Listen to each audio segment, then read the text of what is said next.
Hello, good morning children. Today we are going to start chapter 10, that is Jahangir, Shah Jahan and Aurangzeb.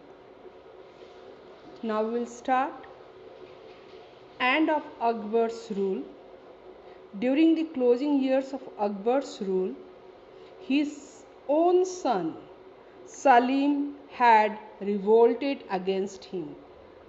But before his death in 1605 CE, Akbar forgave his son Salim and declared him the successor to the Mughal throne.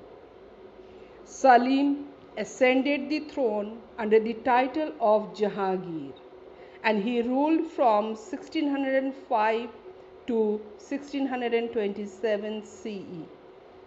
Now Jahangir had inherited a kingdom that was among the largest, most prosperous, and probably the best organized in the medieval world.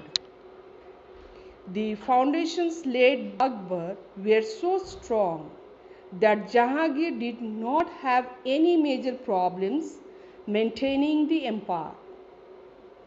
The first half of his 22-year was peaceful and stable, with the exception of the rebellion of his eldest son Khusro, who was captured and imprisoned. Now, conquest of Mewar. Jahangir sent an expedition against Rana Amar Singh of Mewar, who, like his father Rana Pratap Singh, had refused to acknowledge the overlordship of the Mughal emperor. But finally, the Rana of Mewar was defeated. Now, conquest of Kangra. After 14 months of war, the fort of Kangra was finally submitted to Jahangir, which Akbar had failed to conquer. The conquest of Kangra and Mewar gave him great joy because he was able to fulfill Akbar's unrealized imperial dreams. Now, loss of Kandahar. The Shah of Persia captured Kandahar, which Akbar had conquered. Jahangir's efforts to recover Kandahar ended in failure. Now, Nur Jahan. In 1611 CE, Jahangir married Nur Jahan, who was a widow of a Persian nobleman.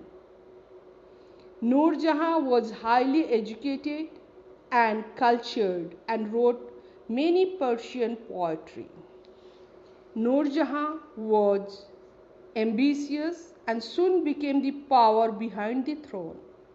Jahangir consulted her on all matters concerning the affairs of the government.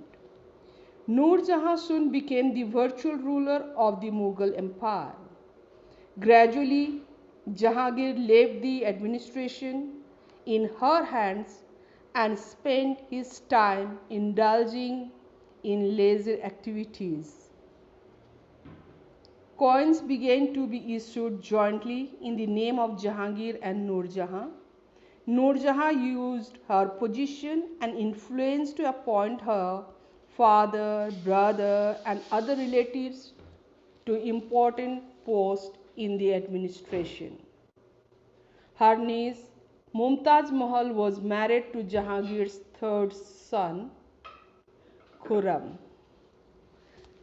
The final years of Jahangir's rule saw a power struggle between Nur Jahan and Shah Jahan. Jahangir warrant to the throne.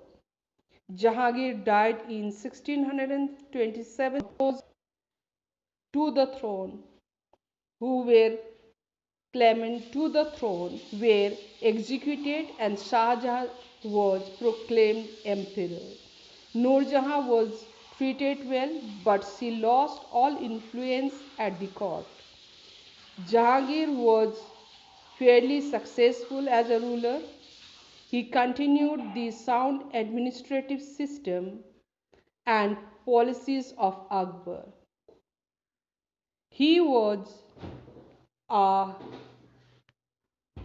great lover of justice.